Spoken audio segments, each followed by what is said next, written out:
Ya, yang tadi saya juga bilang seperti itu. Ini intinya sebenarnya kalau kita melihat di dalam, kalau kita bicara tentang secara keseluruhan bagaimana mengurangi cemas adalah semakin banyak hal yang bisa kita kontrol, maka semakin kurang kita cemasnya.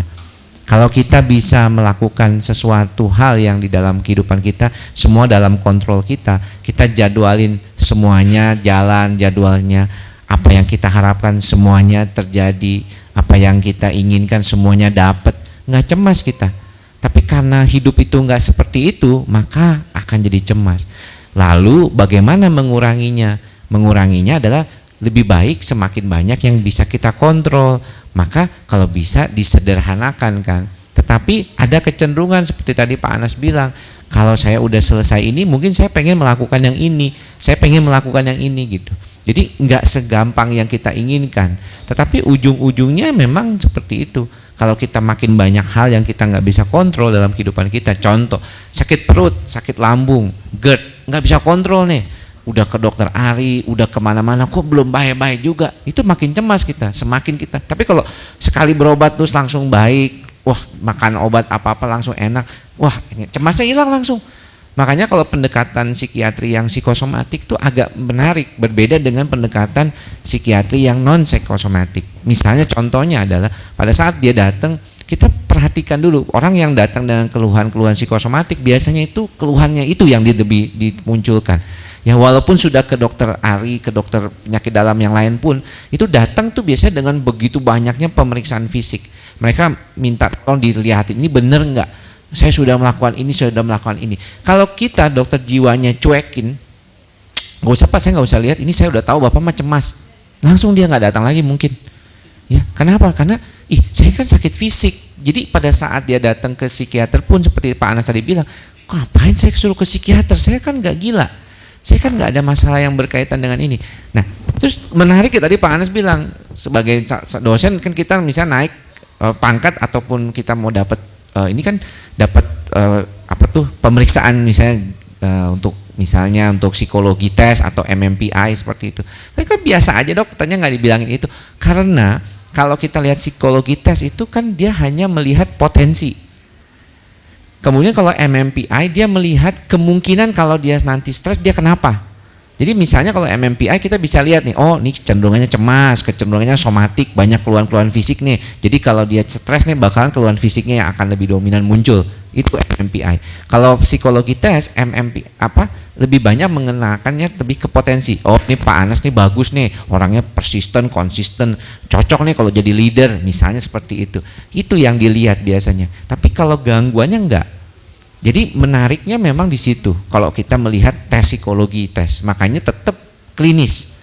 Tetap kita nggak bisa misalnya dari sekian banyak ada teman-teman googling alat tes untuk mengecek apakah saya ini mengalami gangguan kepribadian, OCD ya, obsessive compulsive, itu juga berbeda. Obsessive compulsive seperti tadi Bapak Anas bilang, klasiknya tuh apa sih? Itu adalah cleaning, ya, checking sama counting. Jadi orang-orang yang suka cleaning, checking sama counting itu biasanya gejalanya memang mengarah ke sana. Obsessive thought, pikiran yang terus berulang tentang kebersihan, misalnya dia takut ada kuman, takut ada penyakit, kalau di tangannya nanti nggak kotor dia nanti nggak bisa makannya, ntar ada masuk segala macam. Dia cenderung untuk bersih-bersih, atau dia merasa nggak puas kalau dia nggak ngelakuin sendiri. Pak Anas misalnya, nilainya bener nggak ya, masuk akuntansinya bener nggak nih orang ini, Bapak ngitung lagi sendiri-sendiri, itu artinya memang ada kecenderungan adanya obsesif. Tapi belum tentu, karena ada yang namanya istilahnya obsessive compulsive personality atau kepribadian obsessive compulsive. Itu perfeksionis orang awam bilangnya, atau anankastic personality. Jadi dia memang orangnya maunya tuh perfect semuanya, sesuai apa yang dia inginkan. Nah, inilah yang menjadi penyebab kenapa orang-orang perfeksionis itu kelihatannya lebih sering mengalami masalah kecemasan. Kenapa? Karena ya tegang terus. Dia berada pada posisi tegang. Coba kalau dia santai, nyaman gitu ya, nggak bisa.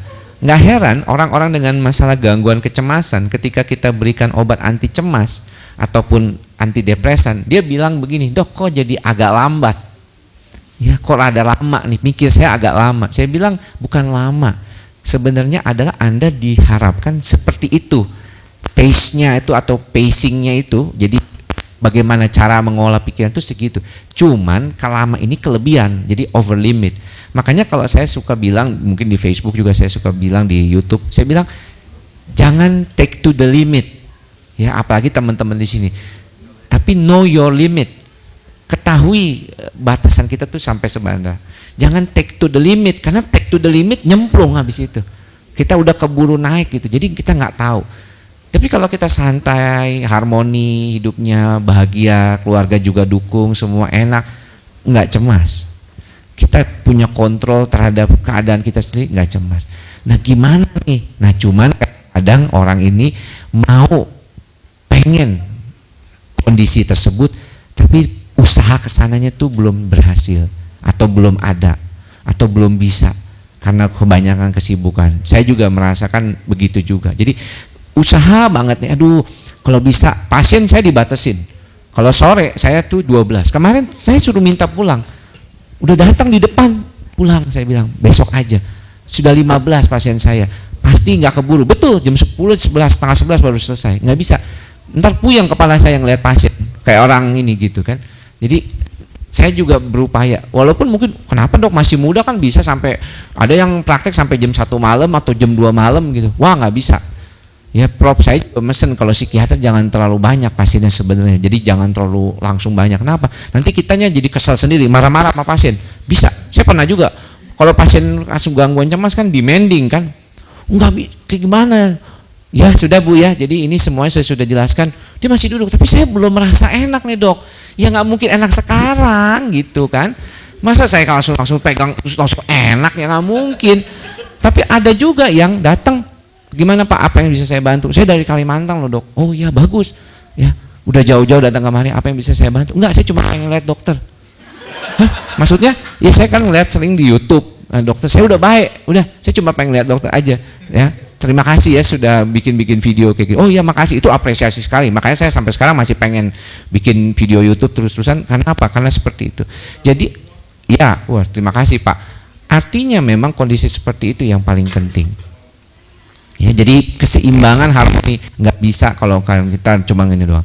Dan saya sebelum lupa tadi yang bertanya itu nanti ada bingkisan ya, saya bawa oleh buku yang terakhir saya itu. Jadi yang bertanya tadi saya kan udah janji 10 yang bertanya akan saya berikan buku. Tapi kalau yang lain belilah 25.000 lah ya, dikasih diskon ya. Oke, udah 10 belum tadi ya?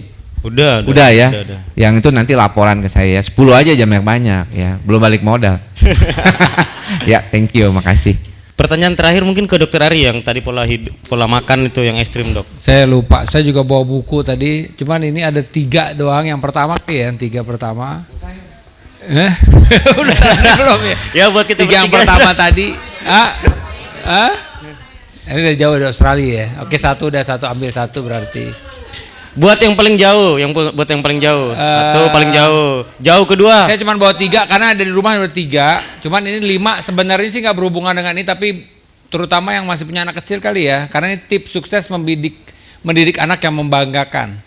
Jadi untuk yang ya ntar 5 tuh ya. Oke. Jadi yang masih punya anak lagi masih mendidik, kalau yang udah ini jangan. Atau belum punya anak jangan baca ini dulu deh. Mohon maaf boy, cuma segitu. Yang selebihnya beli kata dokter. Mengenai diet keto ya. Oke. Jadi sekarang begini, kalau kita dokter itu selalu berpikirnya evidence based, berdasarkan bukti klinis ya. Dan yang berlaku umum sesuai dengan guideline itu bagaimana sih? Jadi sebenarnya yang dianjurkan itu sebenarnya diet seimbang. Diet seimbang itu adalah ada mengandung karbohidrat, kemudian protein, lemak dengan komposisi yang seimbang.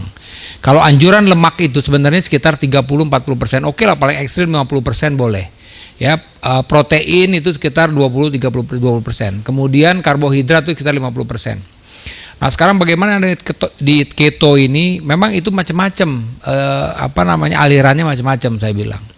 Sebenarnya kalau kita mau benar-benar seperti kalau memang ini suatu ayam digulai segala macam, itu ada gulanya juga. Saya ayam gulai dikasih gula apa enggak? Bikin gulai ayam. misalnya. Ada gula juga kan kadang-kadang kan. Kemudian dari situ kan ada si ayam sendiri aja kalau digoreng ada karbohidratnya juga. Jadi sebenarnya nggak murni-murni lemak. Nah, satu hal lagi, saya nggak tahu diet keto boleh makan sayur buah apa enggak? Hah?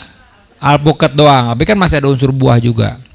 Sebenarnya gini, makanya saya bilang kalau yang sebelumnya itu bukti adalah bahwa ya daging merah saja berlebih itu bisa menyebabkan kanker, saya bilang. Nah, iya salah satunya. Saya sering menemukannya, ada kebetulan ini dokter, saya nggak sebut, di tempat kayak kerja itu dokter anestesinya pakai diet keto. Jadi saya udah tahu nih, pernah lihat ini ya, di vertikal umur 40 gini. Udah gitu kita tes nanti si ibu nih bagaimana kan. Udah selesai, udah bangun ibunya, tanya, "Bu, kemana Bu? Sedang makan daging?" "Iya dok, makan daging saya." "Sayurnya kurang?" "Iya sayur." Udah gitu dokter tuh bilang, saya diet keto dok, cuman saya sayur buah tetap kok katanya. Nah gitu. Jadi sebenarnya begitu. Prinsipnya adalah mesti hati-hati deh, jangan terlalu ekstrim benar-benar lemak, karena tetap kalau lemak doang itu berbahaya. Kalau saya bilang, kalau mau sayur buah nggak masalah. Apa bedanya alpukat dengan sayur-sayuran? Konsepnya apa sih sebenarnya dari mereka itu gitu. Ya yang penting prinsipnya gitu. Kalau kita mau ngurangin nasi, silakan ngurangin nasi, boleh. Ngurangin nasi boleh, tapi sayur dan buahnya tetap mesti banyak kalau kita makan daging. Itu yang mesti kuncinya begitu. Karena sekali lagi daging itu, apalagi yang dimasak gitu, yang masak cook make itu termasuk karsinogen. Itu udah berlaku umum di mana-mana begitu. Nah, apakah ini baik apa tidak? Jangka panjang kita belum tahu. Apakah ini baik benar nurunin berat badan? Itu teman saya sama dokter itu berat badannya turun dia sampai 10-20 kilo. Tapi saya bilang pada saat udah turun berat badan ideal udah balik lagi ke diet normal. Karena kita belum tahu nih jangka panjangnya ini akan terjadi apa. Karena tetap memaksa liver untuk bekerja. Karena yang kerja untuk mencerna lemak itu di liver. Dipaksa itu kerja, memang ketosis ya, dia bilangnya sumber kalorinya itu untuk kalori untuk kita bergerak itu dari ketosisnya, dari ketonnya itu, tapi memaksa liver untuk memproduksi itu terus. Nah, kita belum tahu nih kalau dipaksa terus liver apa yang terjadi kemudian gitu. Jadi jangka panjangnya safety-nya belum ketahuan. Jangka dekatnya beberapa pasien datang ke saya itu tadi karena dia tidak makan sayur, ya, akhirnya apa? BAB-nya menjadi susah, ambil kambuh berak darah.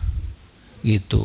Itu artinya ujungnya bisa ke situ gitu loh. Tapi jadi kalau mesti hati-hati deh, prinsipnya hal-hal yang anti mainstream itu mesti hati-hati di dalam medis ini. Ya dulu ya macam-macam lah ya. Dulu waktu urin itu saya sampai berdebat sama yang konsep urin itu. Sekarang udah reda kan? Ya orang udah banyak gara-gara minum urin macam-macam kejadiannya. Iya kan? Ada itu pada masanya itu terapi urin itu benar-benar dokter juga ikutan. Urin pagi nih, saya bilang aduh ampun, ya kan gitu. Saya enak sih, saya kalau ada hal yang begitu senang sih saya. Kenapa? Pasien nambah. Iya, waktu terapi urin itu orang pada sakit mah kambuh, orang urin diminum, tajam kan macam-macam kan kayak racun diminum gitu. Yang ini baru-baru keto kemarin banyak orang jadi susah berak datang ke saya nggak apa-apa, seneng. Tapi sekarang karena saya sibuk, saya yang di Tamrin udah saya close, jadi memang terus terang mohon maaf ini kepada teman-teman semua, tolong sampaikan dengan posisi saya nanti ke dekan memang beberapa praktek saya tidak praktek, kemudian jam praktek juga saya dan pasien juga tambah saya batasi, mohon maaf, tapi tetap saya bantu doa deh pada sehat semua gitu ya. Makasih. Maaf dok, satu lagi dok, soal minuman alkalin itu gimana dok, kayak Milagros dan apa, kayak ya yang seperti itu gimana dok? pH ya. Kangen water gitu dok. Ya jadi sekali lagi sebenarnya kan begini, ini kan kalau secara normal ya artinya ini kan kalau sesuatu hal lah ini kita udah dalam keadaan normal, kalau diganggu misalnya itu pasti akan ada efeknya. Cuman kita kan nggak tahu sekali lagi efek jangka panjangnya itu apa. Bagusan mana sih air putih sama pH? Ya saya bilang kalau mau ambil aman air netral aja, karena ini kan pH. Saya bilang tadi lambung kita itu sebenarnya pH 1 sampai 2, ya kan? Nah, jadi nanti akan ini nggak, kalau secara teori kita minum pH segitu itu nanti akan netral aja. Cuman kalau terlalu pekat misalnya pada saat atau mungkin dinding kita tapi akan jadi masalah tetap. Karena kuat nggak lambung untuk menetralkan itu. Tapi dalam keadaan normal silakan paling pH berapa sih? 8 paling kan? Ya kalau 9-10 udah pasti celaka, itu lambung kita nggak kuat nahan. Jadi artinya semasi lambung kita kuat mungkin nggak ada masalah.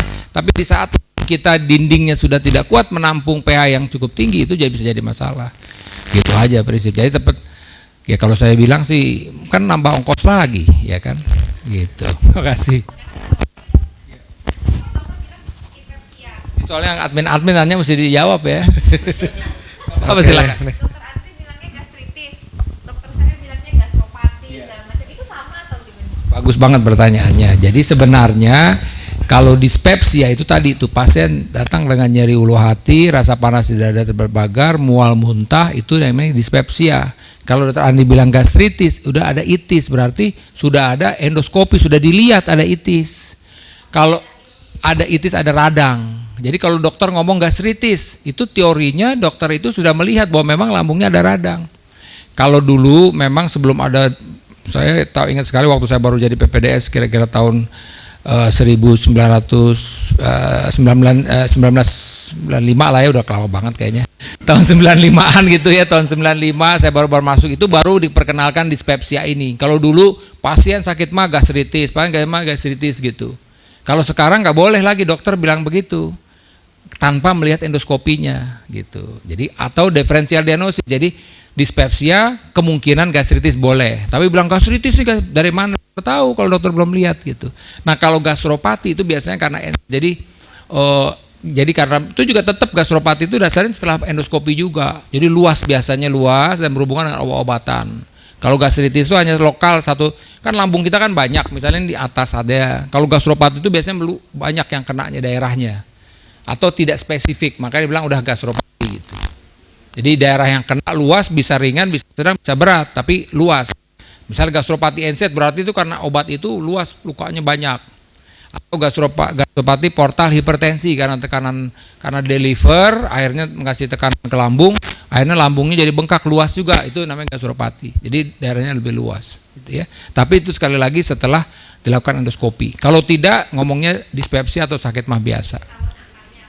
Iya, udah dilihat dari endoskopi lah, lihat bahwa bilang ini gastritis kah, apakah ini ulkus kah atau yang lain-lain.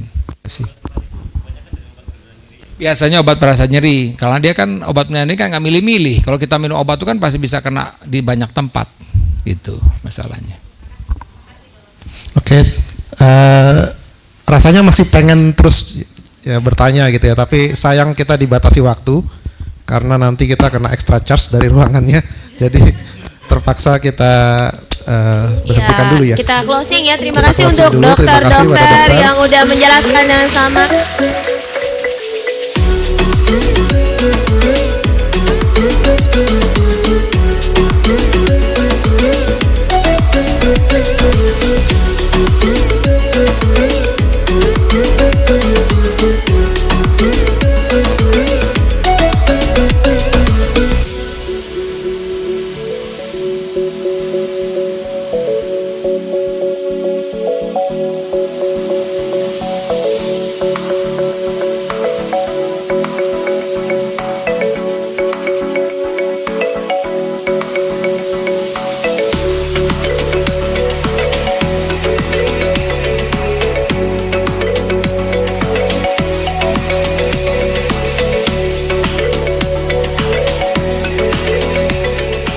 Caranya bagus banget ya.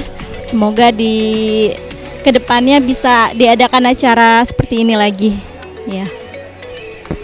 Ya, acaranya cukup bagus, yang bisa menambah wawasan dan bisa membuat kita lebih bisa semangat untuk sembuh kembali gitu dan hidup normal kembali. Terima kasih. Lain kali bisa lebih sering dilaksanakan. Ya, kesan saya dari acara ini alhamdulillah bagus acaranya. Ini penyakit ini sebenarnya saya rasa banyak yang mengalami, cuman memang sosialisasi yang kurang gitu. Kayak saya awalnya dulu sampai salah dokter, sampai salah diagnosa gitu kan. Ya semenjak tahu komunitas ini, semenjak tahu juga grup ini juga alhamdulillah saya nggak jadi operasi amandel tadi ya. Saya hampir di operasi amandel, cuman gara-gara emang GRD ternyata dari lambung. Alhamdulillah ya clear semua gitu.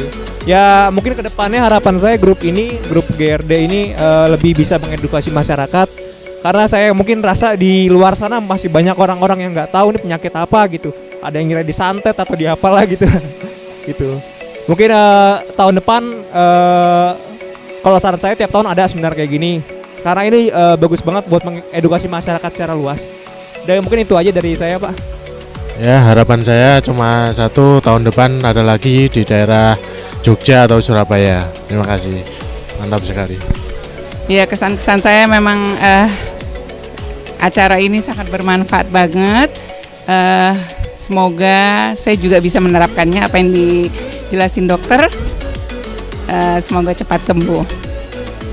Kesan-kesan acara ini saya berharap para member GAI untuk segera sembuh dan tetap sehat dan jangan lupa piknik. Pokoknya pesan saya cuma be happy for yourself and then you are what you eat. Just that. Thank you. Daripada saya syukurin nanti, ya kan? Saya biasa nyukurin orang loh. Jadi hati-hati ya, harus sembuh. Ya, nama saya Kasih. Hari ini saya ikut seminar di GAI. Itu menambah wawasan sama ilmu banyak banget. Di sini saya dapat ilmu buat semakin lebih semangat sembuh untuk pola makan, pola pikir serta pola hidupnya. Terima kasih juga buat admin GAI yang udah memberi banyak ilmu untuk dokter-dokter yang sudah hadir juga. Dan saya harap untuk kedepannya GAI dan acara seminar tetap dilaksanakan untuk kesembuhan kami juga yang masih mempunyai rasa sakit juga. Terima kasih. Nah, kesan-kesannya saya mengikut seminar GAI ini banyak pengetahuan yang saya dapat ya. Dari mulai gejala-gejala, terus pengetahuan-pengetahuan untuk penanganannya, dan banyak hal lagi yang saya temuin. Terus kalau untuk kedepannya itu menurut saya mungkin waktunya aja yang lebih lama kali ya, biar lebih banyak lagi pengetahuan bisa saya dapat. Mungkin itu aja, Mas.